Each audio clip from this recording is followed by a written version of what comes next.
when you were still a contractor, before you made the decision to get out of your own business, what would be a piece of advice you would give to yourself a year before you made that decision? Make sure that you're running your business and your business isn't running you. If you're working to have a living and not working to have a life, like there's a big difference in those two. There is a huge difference. And that's where I feel like a lot of us turn into the office drones. You have to be able to enjoy it.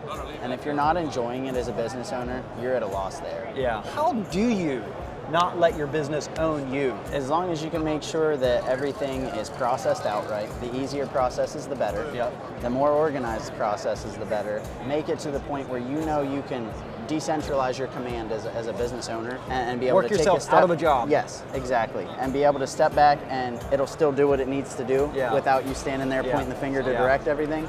That's what you need. I'm telling you, systems and processes will set you free. Absolutely.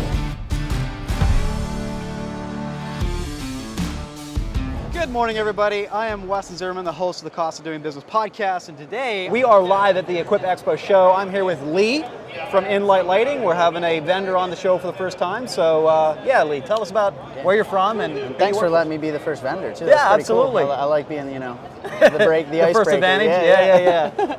No, but I'm Lee Beecher. I'm from Central PA, not far from where you guys are started out, and I work for In-lite Outdoor Lighting. It's pretty cool because I was a customer of theirs for about 4 or 5 years before taking on this position as a hardscaper. Cool. So I had a lot of industry background with it. I've dealt with a lot of the softwares like SynkedUP. I used a couple other brands before that, but what did you use? So I had LMN before. But the job costing wasn't there. It worked out nice because anything you can do as a contractor to save money is huge. For me, it was always, I used In-lite because I can install it so fast. Same thing with, any kind of, LMN was super nice because I could spit out an invoice quicker than going and using Excel. If you're still using Excel for invoicing as a contractor, you're wasting so much time. Like, it's absolutely crazy. And credit to LMN, they've done a lot of good for this industry with their budgeting and their estimating. They've literally saved businesses. And that's the same. We'll get into it a little bit here, but that's kind of the same thing we're after. Is like, which before we were hit record, we were saying so you were a contractor, right? Tell me about that a little bit. Yeah, so I ran Beecher Hardscapes and Landscapes out of Central PA for about 8 years. Dealt with the daily struggles of being a business owner. Finding good help, finding good product, and keeping everything flowing. So. It was cool. I enjoyed a lot of the people that I meet, through the industry, and we did a lot of outdoor living spaces, outdoor kitchens, hardscape patios, decks. Did a little bit of structures. A lot of concrete. So tell me, so now you work for In-lite for how many years? This year, first year. Oh, this is the first year. Yes, so you just made the transition. Yes, sir. Yeah. Why did you make the transition? So I started working for In-lite because it was one of the products that I used that I knew I could stand behind. I never saw myself as a sales rep. Just because, sales reps always get that. They're sleazy, right? Yeah, that sleazy, that slimy, sleazy, like, oh, you're a sales rep. All right, I gotta go. Let me just slide on by you here. But In-lite is the one product that I installed as a contractor that I never had to second guess. It was super simple, and I mean, as a hardscaper as well as I do, that anything you can do to make life easier in this industry, it's great. In-lite does just that. And I never had an issue with an In-lite product as a contractor. I installed them for 4 years, almost 5 years, and I never had to go back and replace it. The customer service was amazing. The team that I met there was amazing. So instantly, whenever I knew it was time to get out, I actually called them and was like, hey, when are you guys gonna have an In-lite or US rep? And they were like, actually, we're looking for one right now. And I was like, no way. It's providential. Yeah, I was like, well, I got someone in mind. And my rep at the time was like, he's like, who you got in mind? I was like, me. He's like, shut up. I was like, no, seriously. And he's like, oh, send me your resume. I was like, all right. So got that rolling, and a couple months later, started the beginning of the year. I worked for about a week doing training, and then they sent me straight to the Techo shows. And so that got interesting. And then we met. Yeah, then we met. So do you mind if I ask some pointed questions? Absolutely. Why did you want to get out of your own business? So for me, in Central PA, and I mean, across the world, really, labor's hard to find. In Central PA, the warehouses are blowing up like crazy. Right, they are. So guys can go get jobs for $20 an hour, $25 an hour, driving a forklift year-round, benefits. In the heat, in a warehouse. Yeah. And so it was hard to find guys that wanted to learn, wanted to make wage, doing what we do. And, with growing family, it was just to the point where it's like, I got to make something, a change. And that's kind of where I went with it, man. So labor shortage, were you as profitable as you wanted to be with the work that you did? No, I wasn't. Okay. I wasn't. That was another headache. I felt like I had to work sun up to sun down to make sure that the profits that I was trying to get were there. And, that's tiring as well. Yeah. So, yeah, that was a big struggle as well. Yeah. So,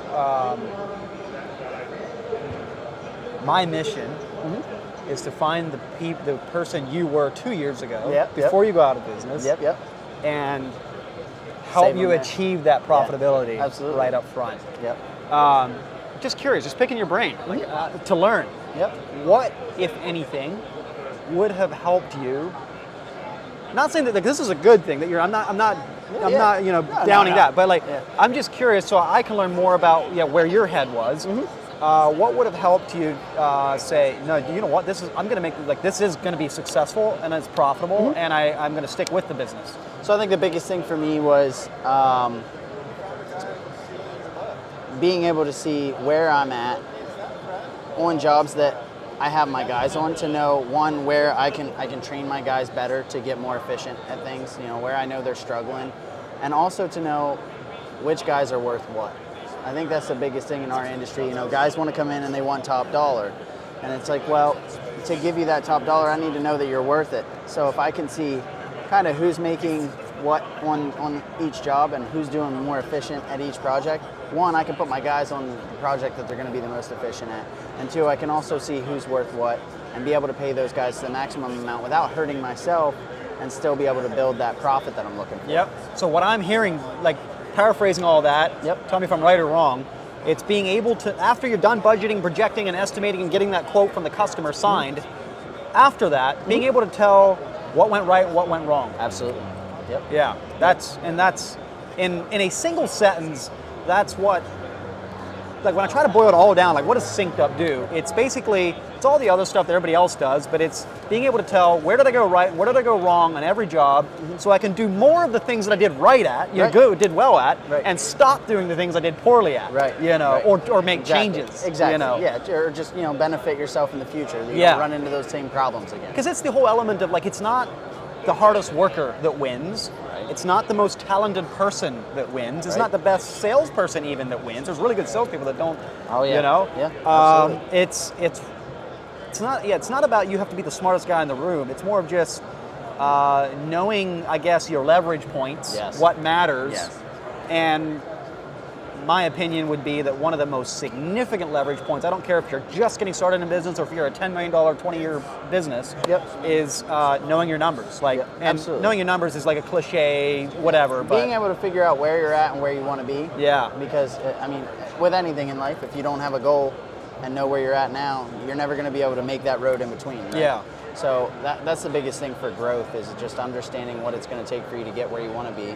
And having that baseline of where you're at now is always crucial too. So that's huge, and also knowing how you can add things in, or where you can add things in to make it the easiest journey possible too. So speaking of adding things in, lighting is, in my experience as a contractor, one of my favorite upsells when I was a foreman was lighting. Because I could come onto a job with a landscape in the patio, maybe a fire feature, lighting was X'd, right? I just come in there and I'm like, I see the salesperson, I open up my SynkedUP app and I'm like, oh, they crossed out the lighting. It was maybe a $5,000 add-on. I go in there and my mission on that job is to build rapport and to get that sale. Absolutely. So, and that's the biggest thing too, is that's the first thing that goes, right? Lighting, I made a hilarious reel the other day. If you remember We Are the Millers, the movie, right? I grew up under a rock, so it's they go on a trip, and long story short, they find out how much the main guy's making, and the one girl's like, oh, you're making this much and you're only paying me 30 grand?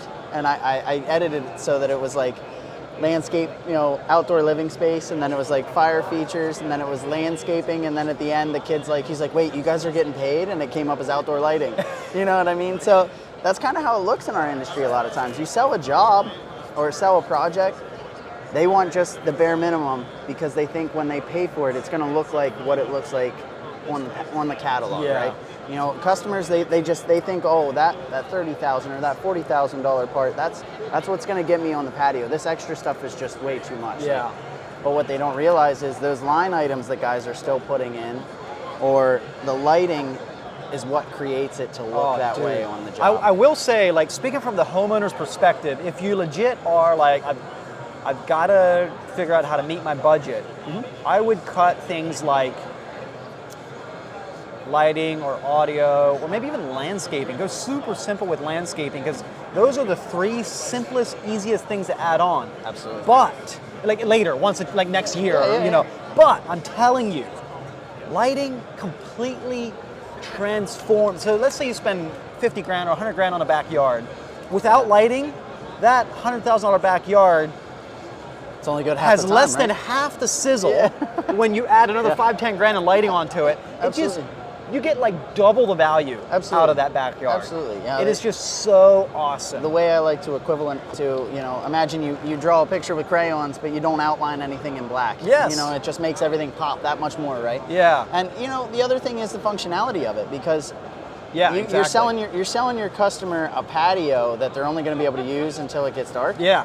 And like, okay, yeah, they might have a fire, but they're not going to be able to see anything outside of that fire. Exactly. So, and even like I would say, like the lighting is so we build these outdoor living spaces because, like, in my opinion, like the number one reason people spend so much money on this is because they are building a place where they can create memories with their family and friends. It's an outdoor living space. It's an outdoor living extension space of your home. Exactly. You know, and you wouldn't finish your basement without putting lights in it, correct? Yeah, right, exactly. So what's the difference? Lighting takes your investment, if that's the purpose of your outdoor living space, like I'm going to create a space where we all gather and make memories. Yeah, sure. Like you get double, if not more than double, the bang for your buck by adding lighting. Absolutely. You know, the functionality, you know, the security of it, and just the ambiance, you know, even if there's no functional it creates this resort-like vibe. I mean, it's just... so we just sat with a client last week in California, one of our good buddies, Sam Harris at M&H Landco out in Sacramento area. We sat with one of his customers, and the wife was literally like, you know, we have this place, we go every Christmas, we go on a resort, we go to this resort, and we wanted our backyard to remind us of that. And we got there last year, and we were just looking around, and we were like, man, what makes this place so cool? Well, of course, they're there in the wintertime, so it's dark a lot more.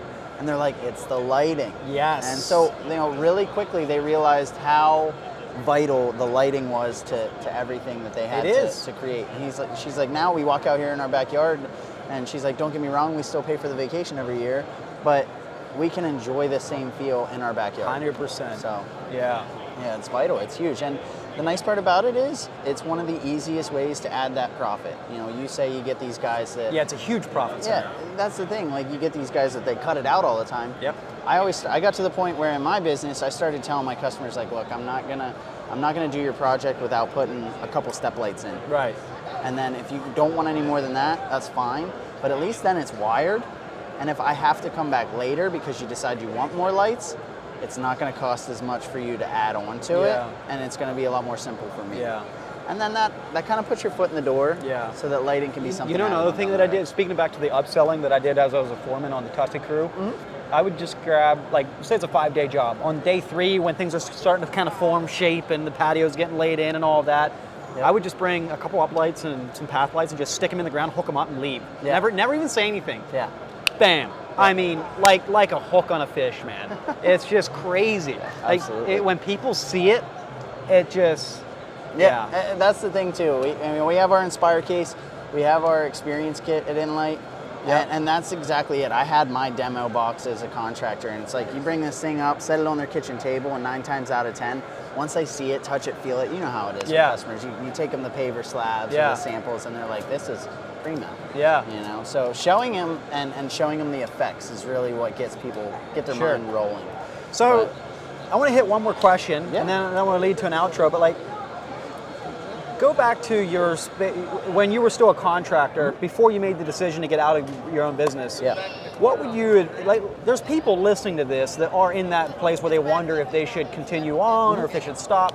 what would be a piece of advice you would give to yourself a year before you made that decision? That's a good question. That's a really good question.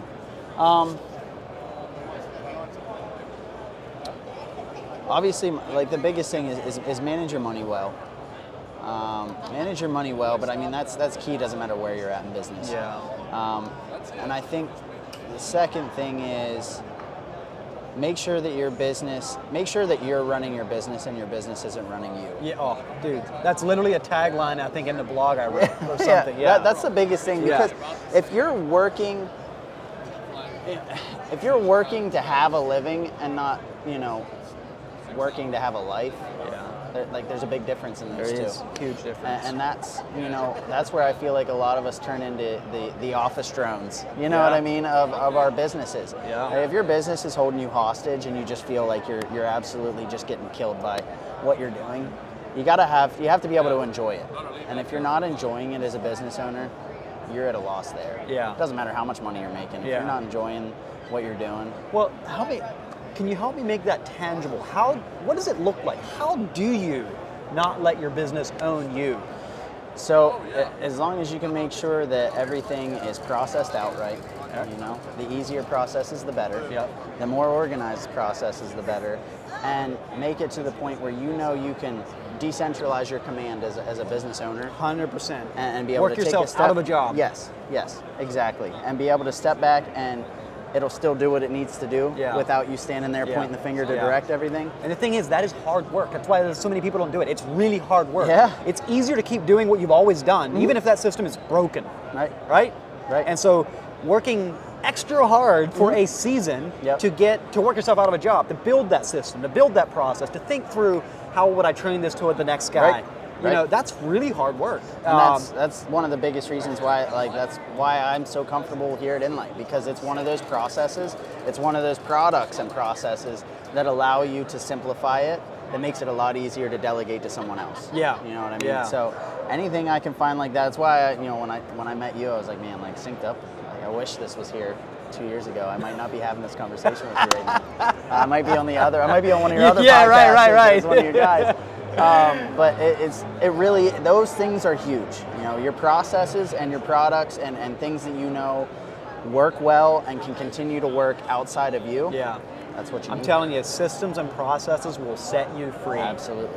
And a big component of systems and processes is figuring out how to establish systems and processes around your numbers for your quotes.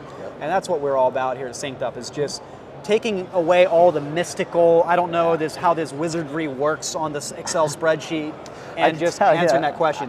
That's how I think about it now, and I look back and I'm like, man, I knew what the check looked like when I put it in the bank after a job, but I didn't know where I was any day of any of my jobs. Like, to have that key piece of information, massive. And not only for you as the owner, but I'm telling you, like, I was a foreman for 15 years, or not a foreman, but I worked in the field for 15 years. Yep. And even as a field guy that wasn't an owner in the business, like, it was so awesome to just know, hey, dude, we're killing it. We're killing it right now. Yep. And like, so many of the times we would screenshot our app with the progress bar and send it off to the rest of the guys, like, dude, we just killed it, pulled off. Yeah, a little win for yourself. We only used 80% of the man hours that we had allocated. Right. Or, flip side of this story is, if we ran over hours, we busted tail, we still ran over hours. I'm like, sales guy, hey, just saying, we busted tail on this job and we still couldn't make it. Right, you better know that for the next job. Your estimators can fix it a little bit. And it just brings out that transparency, that accountability, that competition, Yeah, that's always the fun part. And everybody's working together for the same goal, to win on that progress bar, to win. Absolutely. And if your guys don't know that, how are they supposed to have that ownership what kind and of goal autonomy? do you have to work exactly. for? Right? You got to know where you need to be. Yes. Yep. Yes. So Absolutely. well, hey man, how can people find you and engage with you? So you guys can get a hold of me at In-lite Lee on Instagram. You can also find us In-lite Design on Instagram as well. Feel free to reach out to me on there. That's normally the best way to get a hold of me. And also, we can link up through in-lite.com. So in-lite.com, you can see all of our products on there, and you can also reach out to me through there. Well, definitely hook up with Lee. He's a great guy. And I'm going to grab an Instagram story with Lee, live from the SynkedUP booth, recording the first podcast of the show. Thanks for coming, man. Thank you. It's a pleasure. Always.